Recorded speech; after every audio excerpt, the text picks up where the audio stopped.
গল্প শুরু হয় একজন বিখ্যাত গায়ককে দিয়ে, যিনি এখন অসুস্থ হয়ে পুরোপুরি শেষ্যশায়ী। তার সন্তানরা তার সাথেই ছিল এবং বড় মেয়ের নাম ছিল রিনি। তারা তাদের সমস্ত জমানো পুঁজি মায়ের চিকিৎসার পিছনে খরচ করে ফেলেছিল, কিন্তু গত 1 বছর ধরে তারা অবস্থার কোনো উন্নতি হয়নি। তার অসুস্থতার কারণে সবার জীবন যেন থমকে গিয়েছিল। তাই রিনি সিদ্ধান্ত নিল যে সবাই নিজের দৈনন্দিন কাজ করবে এবং মায়ের কাছে একটি ঘন্টা রেখে দেওয়া হবে। যখনই প্রয়োজন হবে তিনি সেটি বাজিয়ে ডেকে নেবে। বাচ্চারাও স্কুলে যেতে শুরু করলো। তাদের চতুর্থ ছেলে টনি মাকে খুব ভালোবাসতো, কারণ মা সবসময় তার সবচেয়ে বেশি খেয়াল রাখতেন। সে প্রতিদিন বাড়ি ফিরে মায়ের চুল আঁচড়ে দিত, কিন্তু আজ চুল আঁচড়ানোর সময় অদ্ভুত কিছু ঘটলো। চিরুনির সাথে তার সমস্ত চুল ঝরতে শুরু করলো। হঠাৎ করেই জোরে বাতাস বইল এবং জানালা খুলে গেল। সে যখন জানালা বন্ধ করলো, দেখলো মা ভয় পেয়ে জানালার দিকে তাকিয়ে আছেন, যেন কোনো ভূত দেখে ফেলেছেন। সেও ভয় পেয়ে ঘর থেকে চলে গেল। পরের দিন দুপুরেও একটি ঘটনা ঘটলো। রিনি যখন মাকে খাবার দিতে আসেন, দেখে মা ছাদের কোণের দিকে তাকিয়ে আছেন এবং ভীষণ ভীত হয়ে আছেন। রিনি যখন চলে যেতে চাইলো, মা তাকে আটকানোর জন্য বাসন ফেলে দিলেন এবং ঘন্টা বাজাতে শুরু করলেন। কিন্তু রিনি মনে হলো মায়ের অবস্থা খারাপ হচ্ছে, তাই তিনি গাবড়ে যাচ্ছেন। সে আবার মাকে ওষুধ দিয়ে ঘুম পাড়িয়ে দিল। খাবার টেবিলে টনি রিনিকে জানালো যে কাল মা জানালার দিকে তাকিয়ে খুব ভয় পাচ্ছিলেন। রিনি নিজেও আজ এই বিষয়টা খেয়াল করছিলেন। তাই সে বাবাকে বলেন যে আমাদের এই বাড়ি ছেড়ে দেওয়া উচিত, কিন্তু বাবা রাজি হলেন না। মাঝরাতে রিনি দেখলো বাবা মায়ের সাথে কোনো গোপন কথা বলছেন এবং তাকে দেখেই তারা চুপ হয়ে গেলেন। রিনি আবার নিজের ঘরে গিয়ে শুয়ে পড়লো। মাঝরাতে ঘন্টার আওয়াজেই তার ঘুম ভেঙে গেল। সে যখন মাকে দেখতে গেল, দেখলো মা সাদা কাপড় জড়িয়ে জানলার পাশে দাঁড়িয়ে আছেন। সে অবাকও হলো, আবার খুশিও হলো। তার মনে হলো মা এখন সুস্থ হয়ে হাঁটতে শুরু করেছেন। কিন্তু যেমনই সে মায়ের কাঁধে হাত রাখলো, ঘন্টা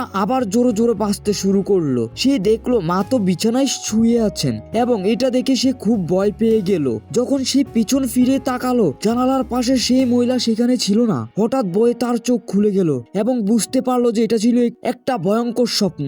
চোখ খুলতেই সে মায়ের গর্ভ থেকে সত্যি সত্যি ঘন্টা বা শব্দ শুনতে পেল। ঘরে গিয়ে দেখলো সব স্বপ্নের মতোই ছিল। মা নিজে উঠে জানালার সামনে দাঁড়িয়েছিলেন। সে বিছানায় দেখলো সেখানে মা নেই। এর মানে হলো জানালার পাশে যে ছিল সে তার মাই ছিল না। সে যেমনই মাকে স্পর্শ করে, মা তার হাতে পড়ে যান এবং ছটফট করতে করতে সেই মুহূর্তেই মারা যান। পরের দিন তার শেষকৃত্য সম্পন্ন হলো এবং সবার মনে হলো এবার সব ঠিক হয়ে যাবে, কিন্তু তা হলো না। রিনির পঞ্চম ভাই মাঝরাতে ঘুম থেকে উঠে বাড়ির পাশের কবরস্থানে একটি ছায়া দেখলো এবং চিৎকার করতে লাগলো। অন্যদিকে টনিও মায়ের ঘর থেকে ঘন্টার আওয়াজ শুনতে পেল। টনি ঘরে গিয়ে লাইট জ্বালাতেই দেখলো ঘন্টাটি শূন্য নিজে নিজে নড়ছে। সে এত ভয় পেল যে নিজের বিছানায় গিয়ে লুকিয়ে পড়লো। পরের দিন সকালে সে যখন রেডিও অন করলো, রেডিওতে ঘন্টার আওয়াজ আসতে লাগলো। সে ভয় পেয়ে রেডিও বন্ধ করলো, কিন্তু পরের মুহূর্তেই মায়ের চিরুনির তার হাতে চলে এলো। সে ওটা ফেলে দিয়ে লাইট জ্বালান।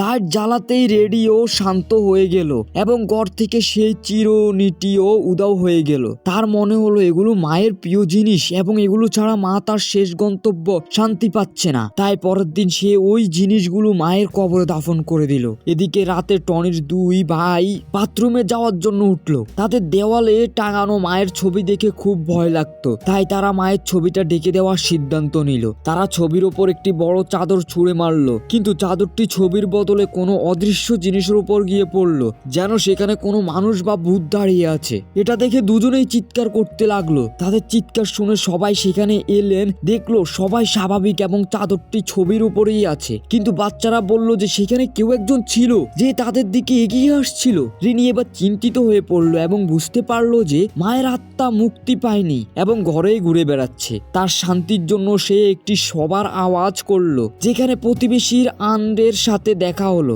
আন্দে বললেন যে সে মায়ের শেষকৃত্যের একটি ভয়ানক ছায়া দেখেছিল, যা এখনো এই বাড়ি দেখা যায়। আসলে আন্দে এবং তার বাবা ছায়া দেখতে পেতেন এবং তাদের সাথে কথাও বলতে পারতেন, কিন্তু রিনি এসব কথা বিশ্বাস করতো না। তাই সে আন্দেকে ডাকেনি। রিনি যখন বাড়ি ফিরলো, দেখলো দাদিকে কোথাও পাওয়া যাচ্ছে না। কিছুক্ষণ আগে দেখা গিয়েছিল দাদি, যিনি হুইল চেয়ারে থাকতেন, তিনি হঠাৎ উঠে হাঁটতে শুরু করেছেন এবং বাথরুমের দিকে গিয়েছেন। রিনি দাদিকে পুরো বাড়িতে খুঁজছিল। তখনই তার ছোট ভাই বাথরুমে গিয়ে হঠাৎ চিৎকার করতে লাগলো। রিনি এবং পরিবারের সবাই সেখানে পৌঁছালেন। সে জানালা যে দাদি কুয়োর ভিতরে আছেন। তিনি কুয়োর জাপ দিয়ে আত্মহত্যা করছেন। দাদির লাশ বের করে আনা হলো, কিন্তু যে বাচ্চাটি এই দৃশ্য দেখেছিলেন সে মানসিক ট্রমার মতো চলে গেল এবং তার কয়েকদিন ধরে খুব জ্বর ছিল। রিনির পরপর দুটো মৃত্যুর কারণে খুবই শোকাহত ছিল।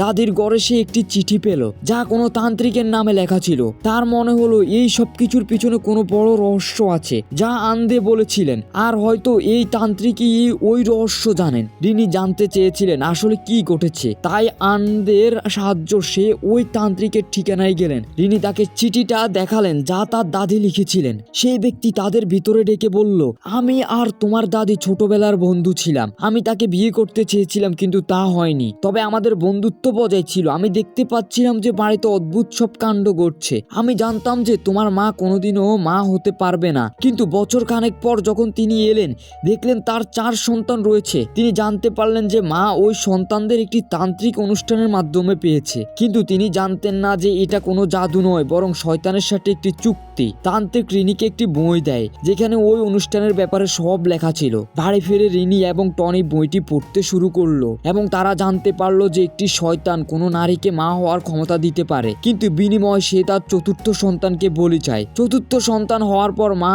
এর সত্যতা যাচাই পেরেছিলেন। যখন শয়তান অনুসারীরা 4র্থ সন্তানকে নিতে এসেছিল তখন তারা তাকে খুব লুকিয়ে রেখেছিল। তাদের মনে হয়েছিল শয়তান হয়তো সবচেয়ে ছোট সন্তানটিকে নিয়ে যাবে, তাই তারা একে একে সন্তান নিতে থাকলেন যা ছোট সন্তানটি বদলে যায়। এভাবে তাদের 7 জন সন্তান হলো, কিন্তু শেষ সন্তানের পর মায়ের শরীরের অবস্থা খারাপ হয়ে গেল। টনি এসব পরে ভয় পেয়ে গেল কারণ 4 দিন পর তার জন্মদিন, কিন্তু রিনা তাকে বোঝালো যে এমন কিছুই হবে না। রাতে যখন ছোট ভাই বাথরুমে গেল দরজা খুলতেই সে ভেতরে মায়ের আত্মাকে দাঁড়িয়ে থাকতে দেখলো। ভয়ে তার অবস্থা খারাপ হয়ে গেল। সে যখন পালানোর চেষ্টা করলো তার মনে হলো কেউ তার শার্ট ধরে টেনে ধরেছে, কিন্তু শার্টটি একটি পেরেকের মধ্যে আটকে ছিল। সে মায়ের মতো ছায়াটি লম্বা হাত নিয়ে তার দিকে এগিয়ে আসতে লাগলো। সে শার্ট ছাড়িয়ে সেখান থেকে পালিয়ে সারা রাত একটি সিন্দুকের ভেতরে লুকিয়ে কাটলো। সকালে অনেক খোঁজাখুঁজির পর রিনি তাকে সেই সিন্দুকের ভেতরে খুঁজে পায়। রিনি এখন খুব বিচলিত। এই বিপদ দূর করার জন্য সে প্রার্থনা করলো। প্রার্থনা করার সময় সে নিজের পেছনে কারো উপস্থিতি অনুভব করলো। সেখানে সে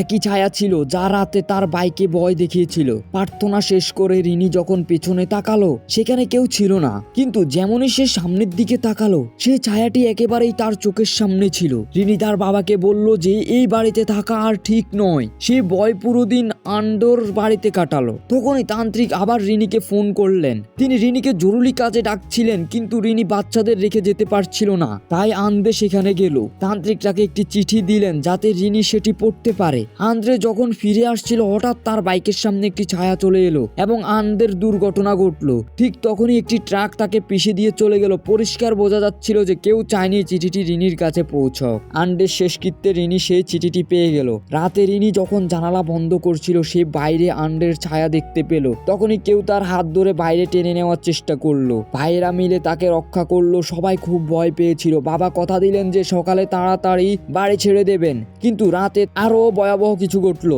টনি যখন ছোট ভাইকে বাথরুমে নিয়ে গেল দরজার ভেতর থেকে লক হয়ে গেল। বাবা দরজা ভাঙলেন কিন্তু বাচ্চাটি সেখানে ছিল না। কেউ তাকে কুয়োর ভেতরে ফেলে দিয়েছিল। বাবা কুয়োয় ঝাঁপ দিয়ে তার প্রাণ বাঁচালেন। বাইরে প্রচন্ড বৃষ্টি হচ্ছিল এবং কালো পোশাকে অনেক মানুষ সেখানে দাঁড়িয়েছিল। এরা সবাই ছিল শয়তানের দাস যারা ছোট সন্তানের বলি নিতে এসেছিলেন। বাবা জানালা দরজা সব বন্ধ করে দিলেন, কিন্তু দাদির হুইল চেয়ারে শূন্য উড়ে তাদের দিকে দিয়ে এলো। বাবা বাচ্চাদের নিয়ে করিডোরে দিয়ে পালানো, কিন্তু সব দরজা লক হয়ে গেল। সেখানে সেই ছায়াটি দাঁড়িয়েছিল যা এই সব করেছিল। সে ছোট ছেলেটিকে নিজের দিকে টেনে নিল।